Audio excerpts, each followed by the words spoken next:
Alright guys, welcome back to the channel. Helping out a guy.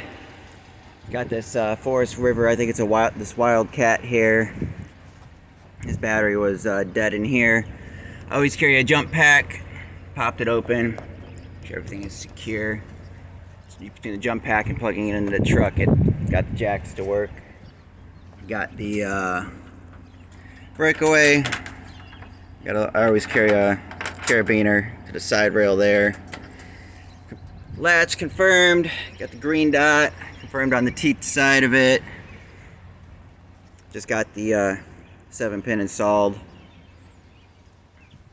Did a walk around, but I'll do a walk around with you guys. Timberins putting in the work.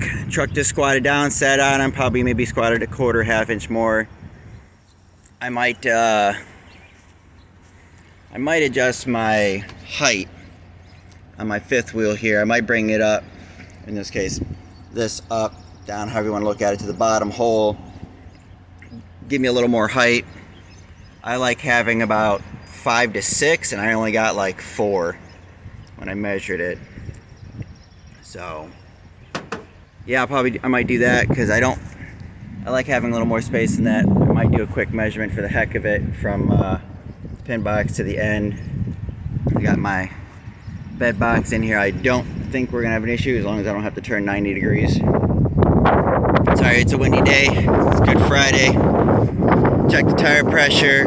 Check the lug nuts because they said that they replaced the tires, so I wanted to make sure the lug nuts were actually tight. Verified the lights all work.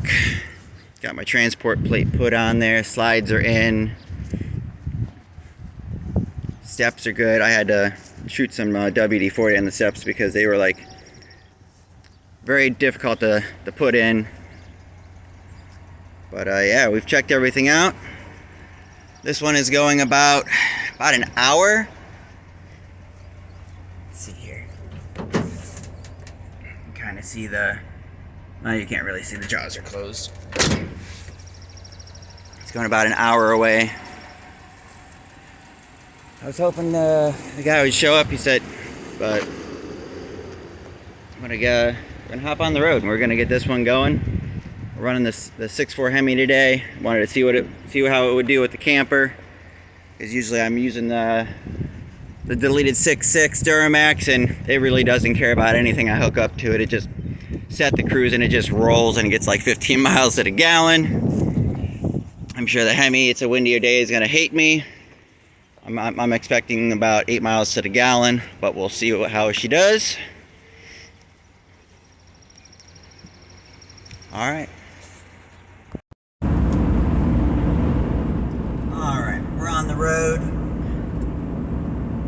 We've got this fifth wheel here. It's about 13 and change, 14,000. It's about 35 to 38 foot long. 6.4 Hemi. Not having any problems, other than it's got a drinking problem right now. Probably getting somewhere between 7 and 9 miles to the gallon. It is a windy day. I'm going west. I got a 17 mile an hour wind out of the south, so it's pushing me. Not helping my causes today. Overall, it's fine. It's towing fine. I mean, I wouldn't say, towing on a high wind day is, as anyone would expect, less than ideal. Get pushed around a little bit here and there when the gust of wind hits you or the semis are passing you. Timberins are definitely doing their work, putting in some work today. They definitely help stabilize out the coil suspension in the back. I prefer the Timberins at the moment. Airbags aren't too bad, but truck didn't squat that much. Squatted down to the Timberins. The Timberins don't even look like they really compressed much, if at all. Go over some bumps. You can tell when you come back to them. I wouldn't say jarring, but they're definitely doing their job. In comparison to usually when I do fifth wheels, I'm usually running my Chevy 3500 single rear wheel diesel, and of course, it's an older truck, so it's got leaf springs. I do feel that the Chevy handles the fifth wheels a lot better. It feels a little more solid. I don't know if that's just because it's a leaf sprung truck over a coil sprung truck, but I've moved a lot of fifth wheels with that one, and this is the first fifth wheel with this Ram 2500. So it's my first experience with a larger weight on this truck. But can't complain, it's doing its job. I can pass people if I put it to the floor, it has no problem. Downshifts to third, fourth gear because it's a 6-speed, 4,500 RPMs. So you get going down the road. There's definitely no problem with power. I'm not necessarily in like the hills of like Pennsylvania or Colorado or something, so I don't really have any experience with towing this much weight in the hills. This is only a 373 gearing, so I would imagine 410s probably would be a smidge better.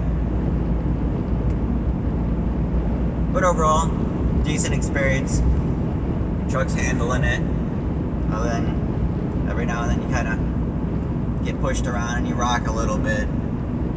Not much you can do when you're getting hit with 20 plus mile, 17 to 20, whatever the gusts are. But in the future, yeah, in the future for moving fifth wheels, yeah, I'll definitely, I lean on the Chevy more. It handles the weight better because of course, it's a diesel. But in a pinch, yeah, the Hemi doesn't care. I've already used a quarter tank of gas, but I've already drove all the way to the location, picked it up, idled for a little while, went around, did my checks, tire pressure, checked the lug nuts, etc. So got my cruise at about 65, 68. I'm never in a rush when I'm moving a camper. No point. The campground isn't going anywhere. So be safe, travel at a reasonable speed. I could easily, put hammer down. I could easily probably run 70, 75 if I really wanted to without a problem. But there's no reason to. Not to mention, for the most part, trailer tires aren't rated for much more than 70 technically. There's a speed rating on them, but for the most part, I've never had issues running, 70, 80. I've had my car trailer running triple digits, in Mexico, But I want to bore you guys. I got about another half hour, 40 minutes to get to the drop-off location for this one, and then I gotta go move a camper I already hauled where I dropped it. People didn't plan ahead. They were very specific where they wanted it, and I'm like, hey, you're the customer, So unfortunately, where they put it wasn't a good spot, So I gotta go over there, hook back up to it, and move it over basically 3 feet. And, situations like that. If you're a camper, and you're at a campground, you don't own a truck, there's plenty of fellow campers that have trucks. Just walk over, give them a case of beer, give them a couple bucks for their time. Most of those guys are more than willing to help you out. But I only just recently did this last week, literally. Not even a week ago, like 7 days ago. So I said, hey, I'm going to be in the area. It's not out of my way at this point. I'll swing by and I'll just take care of it. I'm always good with my customer service. Customers always come first. Usually for stuff like that, I told them, I wasn't even going to charge them because it's not out of my way. It's only going to be a few minutes of my time. So I try and do decent by people.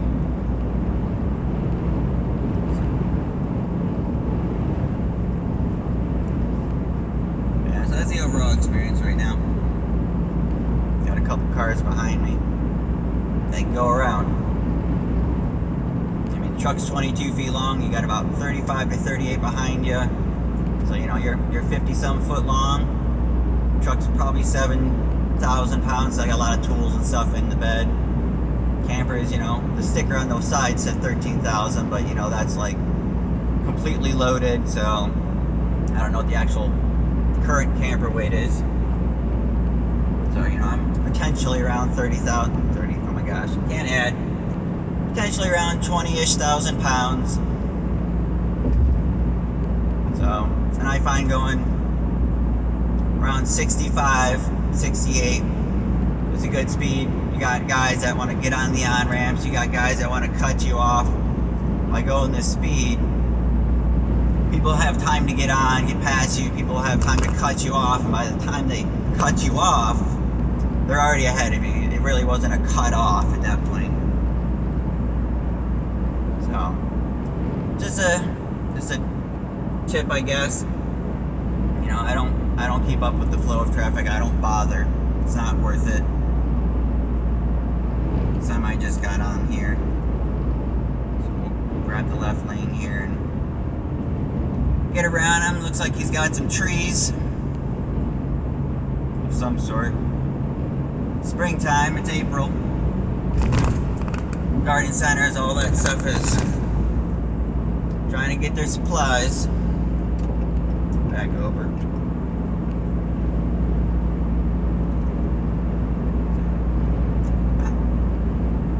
Cut the video here, and thank y'all for tuning in and coming along. Alright guys, this one's dropped off back to his campsite, so that's good. I got it pretty much perfect. The campsite has a tractor on site, so if the customer needs to tweak it or get it moved, the campsite will do that at no charge, at least as far as I know.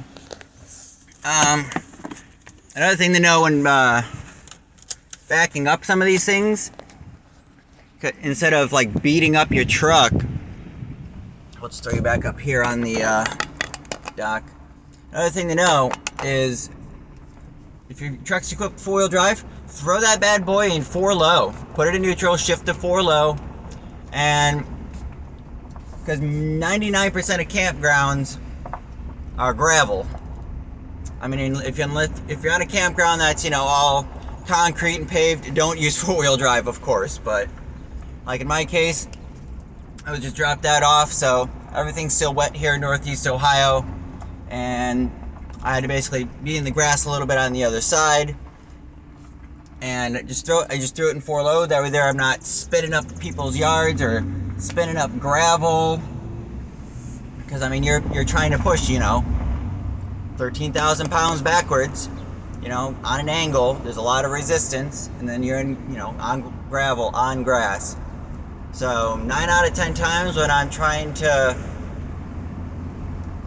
park a camper, depending on the, you know, it's situation, case by case, you know, 9 out of 10 times I'm flipping it into 4 low. And you don't got to beat up the transmission. You don't got to put it in reverse. You're not revving it, trying to get it to move. It's 4 low, gear reduction, and you don't got to worry about it. You barely got to touch the throttle, and it just moves. So much easier to do. And you're not going fast. You're going like, you know, 1/10 of a mile an hour. So it's not going to hurt the 4-wheel drive. Yeah, you know, a little bit of binding when you're on gravel and grass. The tires will just slip anyway. It's just a whole lot better for the whole situation. So just wanted to throw that little tip out there. Come on, gate. But yeah, I always use 4 low 90% of the time when I'm backing up a heavy load in a less than ideal condition. It's just so much easier on the vehicle. Cool. Alright, we're going off to the next one to reposition.